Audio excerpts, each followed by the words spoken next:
Good. Thank you, Jonathan. So now that we're back in open session, we will need to take a roll call vote. And I ask each member to indicate their agreement with the following. To the best of my knowledge, during the closed meeting, only matters heard, discussed, or considered were those matters lawfully exempted from the open meetings requirement under the Virginia Freedom of Information Act, and only those public business matters as were identified in the motion, which the closed meeting was convened. And with that, Mary Estelle, would you please take a roll call vote? Ms. Bushu? Yeah, I'm sorry. Mr. Crawford? Yes, here. Ms. Dorsch? Aye. Ms. Drake? Aye. Mr. Flowers? He stepped out. Mr. Jordan? Yes. Ms. Moses Ned? I agree. Ms. Reinhardt? Thank you. Did we ask Mr. Crawford? Yes. Okay. Mr. Crawford ends. Perfect. Thank you, Mary Estelle. With that, now that we're back in open session and all is approved, we will move to agenda item number 11 to discuss the FY26 budget and management reserve.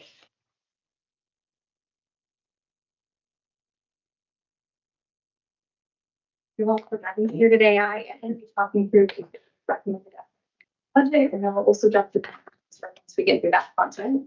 Thank you, Ms. Perry. Starting with our high-level financial plan look like we normally do. You guys will recall, we present this every time we take the budget to just orient the board on what we have changing from a high level. So across the top, we have what we brought to you in January when we brought the capital budget that ultimately went to CTV. And then down below, what we are showing is the changes for what we're going to talk about in detail in the next slides. So from a sources perspective, so these are all the revenues coming into our plan to pay for VPRA's program projects. We have an increase of $97 million.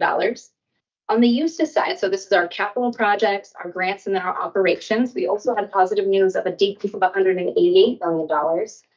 What that results in is a net spread that goes to the management reserve, our risk mitigation tool, of $285 million. We're going to jump into the details, starting with the sources. As a quick reminder, now that we have a management reserve policy, we come in and approve the actual sources changes on a quarterly basis. So what you're seeing over here, we've talked about in January, so we're not going to touch on the sources that have been updated at this point. We're going to focus on the Q3 changes in sources. And the overarching message here is that we have regained revenue, starting with the I-66 toll financing. So as you can see, we're showing an increase of $22 million. We've done a lot of work with VDOT to figure out what this financing can deliver for VPRA. Feel confident it's at least $600 million. So $22 million increase here. More to come on this. We're undergoing a level 2 TNR study, wrapping up in August. So hopefully we've got good news on the back end of that. Our Commonwealth Rail Fund estimates come from taxation. The last few years, we've shown a decrease and a slump in the taxes. However, this year we have regained that and then some, adding $37 million into VPRA's financial plan. Next, we have our investment income forecast. VPRA has some really strong cash management investment policies that we're able to deploy to bring this income into VPRA's financial plan. And we feel confident that through those processes, we can bring another $26 million to fund VPRA's projects. The last item I'm going to talk about here is the Stafford County Utilities relocation. This is a contribution coming from the locality in order for VPRA to deliver a project, which we'll talk about on uses. So I want to highlight it here because we'll go ahead and bookend this in a couple slides.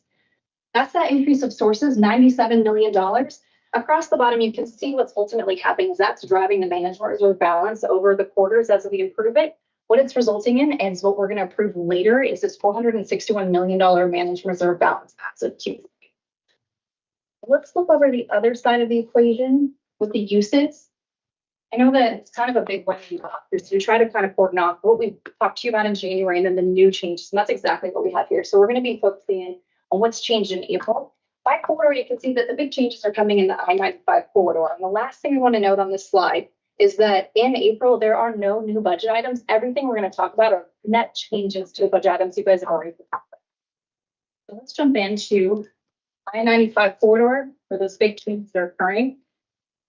In January, we signed a contract for Long Bridge South where we have an idea of what the construction costs are going to take to deliver that project. As part of our project methodology here at VPRA, when we get a construction number, we come in and re-baseline that budget so that that's what we're tracking towards through the duration of that construction. So as you can see here, we're showing a decrease of $186 million. We are confident that we can deliver this project for this balance now that we have that contractor on board with the signed contract. The next item is Richmond Layover Facility. We are currently funded for this project for 60% design. We are recommending that we bring in 100 funding for 100% design and also the right-of-way acquisition.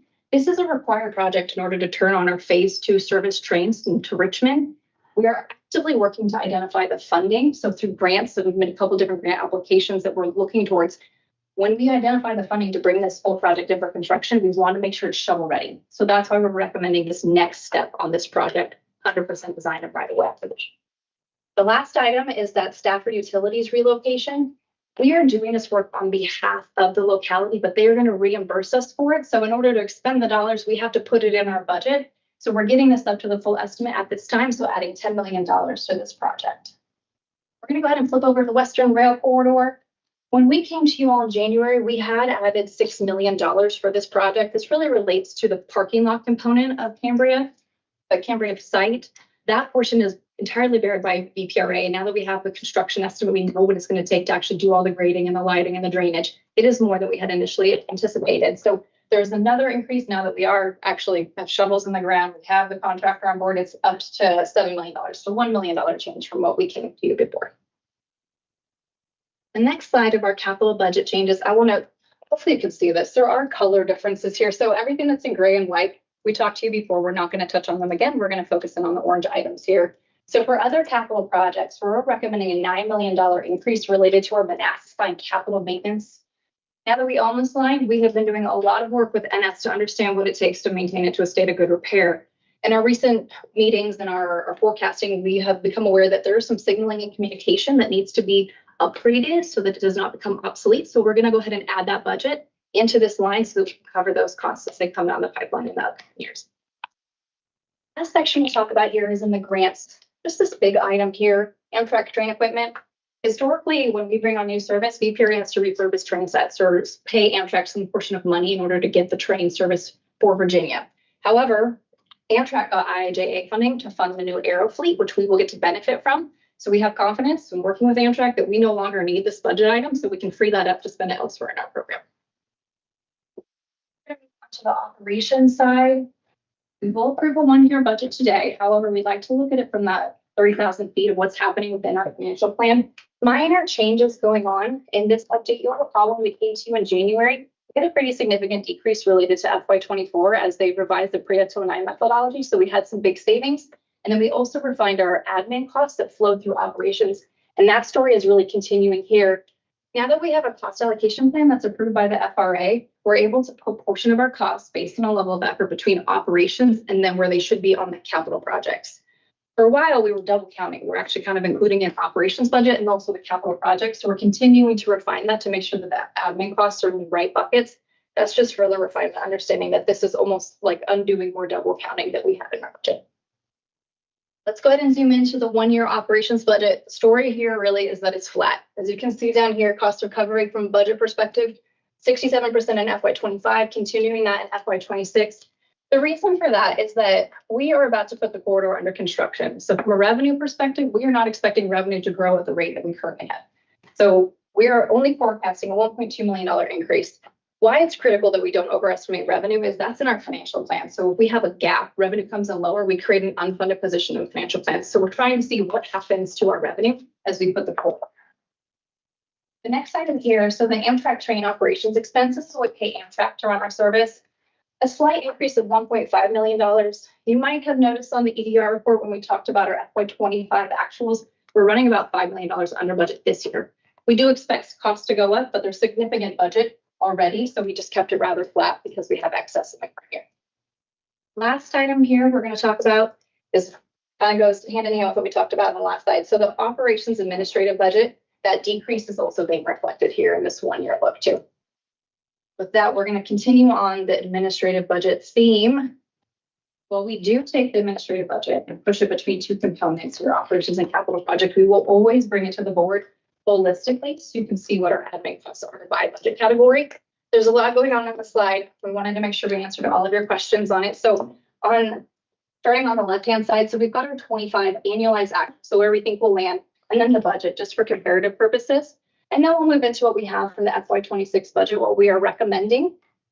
And this is what we're going to talk through here. So 13% increase What's really driving that, as you can see, is payroll. And so we'll jump into that really quick. So we're expecting to add about 10 average full-time employees for the fiscal year.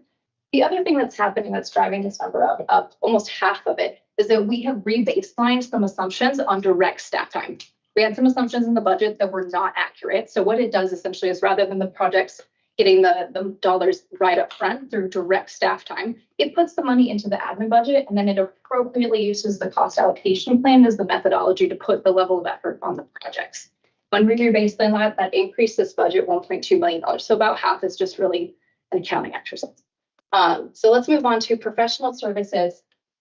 There's this thought that as we increase our headcount, that professional services outside help needs to decrease. So while it is, it's maybe not as much as you expect with a full-time employee count going up. What we want to call attention to is that every year we take on a new initiative. This year it's the asset management plan. We are going to be expending a great deal of money, not a great deal, let's say that, a good amount of money, a right amount of money to develop VPRA's next phase of what we're headed into. When this is all built, we have to maintain all these assets. So it's a big investment that we need to make early on so we can do this right. So not only we're going to put a policy in place, we have to do requirements gathering because we need a system. And then we also need to do asset inspection so we have a baseline of everything that we own. So that's why this item is really flat, on top of things that we will just continue to need to outsource, such as our investment management, service planning, some legal assistance. So that's the story of why professional services is not seeing a big decrease. The other item we'll talk about is information and technology. It really does go hand in hand with the asset management system. As that comes online, there'll be amortization that goes along with that. So we're seeing that as an increase for FY26. In addition to the fact that we have a PMIS system that will be in place all year, increasing the amortization as well. Looking at where the admin budget sits as a total perspective of our expenditures, let's try to describe so you can see as VPRA. So what it is we've got the total expenditures, and this is going to be the admin cost as a percentage of the total expenditures, right? So you can see that admin budget has kind of shifted rather high in the beginning. We were just getting up and going, right? So the admin budget as a percentage of expenditures was around that 5 to 6% range. But as we start to level off and we get the capital projects going, we're moving into this 4.5 to 3.5% range. This is right in line with sister agencies within the Commonwealth, specifically in transportation. So that's what we wanted to call attention to. We do feel like we're leveling in that right level of administrative costs for our program. With that, I'm happy to answer any questions before we ask the board to adopt the FY26 budget. That's great, though. The last bit about that you just said about the comparison with other comparable agencies. That's helpful information for us. Thank you, Ms. Perry. If there are no further questions, I would request a motion to approve the FY26 budget. So moved. Thank you. Any further discussion? All in favor, say aye. Aye. All opposed? Oh, Mr. Crawford, Ms. Drake, did you record your vote? Aye. Oh, yes, aye. Thank you. Any abstentions? Perfect. We'll move forward into the management reserve. Just one slide on this. We talked about how we arrived at this $461 million management reserve for Q3. So you know how we got here. I mean, we had to call attention to the fact that this is the highest management reserve we have had, and it's above our goal. So then we're going to come over to the other side of this slide. And what we wanted to really highlight is that what level of confidence do we have in our program cost estimates? And this pie chart is depicting that. So of our entire program, we have 33% where we have construction bids. We're pretty confident that we know what it's going to take to deliver those projects. But there is a much larger of our portion of our program that we're still doing engineering or we're negotiating those construction prices. So while we have a large management reserve, it does not mean that we're looking for new projects to bring into the program. It is our safety net to ensure that the funding that we have allocated to us can deliver the program of projects that we have on our to-do list. So with that, we would like to ask the board, we can answer any questions, but we'd like to ask the board to approve the Q3 management reserve balance at $461 million. Any further questions for Ms. Perry on that? Hearing none, I would request a motion to approve the management reserve. I move to approve the management reserve. Second. Thank you. Ms. Drake and Mr. Crawford, Aye. Aye. thank you. Any further discussion? So can we vote and take everybody's vote? Oh, sure. Well, you did. I think you just got the remote participants vote. Oh, I'm sorry. I asked for discussion and was then going to ask for vote, but you're right. I'm not sure why I asked for theirs first, but yes, all in favor, please say aye. Aye. Any opposed? We already have Ms. Crawford and Ms. Drake vote. Any abstentions? All good. Thank you. Any further discussion before we are able to adjourn this meeting early? We do have a little bit of time. Sure. Yeah. Sure. Actually, we move forward the next slide, please. Sorry. Just a reminder, we the virtual meeting Thursday from 26 to read you all on the negotiations, which should be final by the wood. And then also approve an amended budget to reflect those new numbers. Thursday, the 26th from 11 a.m. to 12:30. That'll be virtual. And then you can see the upcoming board meetings. That'll be August and then another one.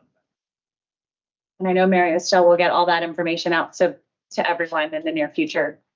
So any further discussion, any questions or comments before we adjourn? Thanks, everybody. Meeting adjourned. Thank you.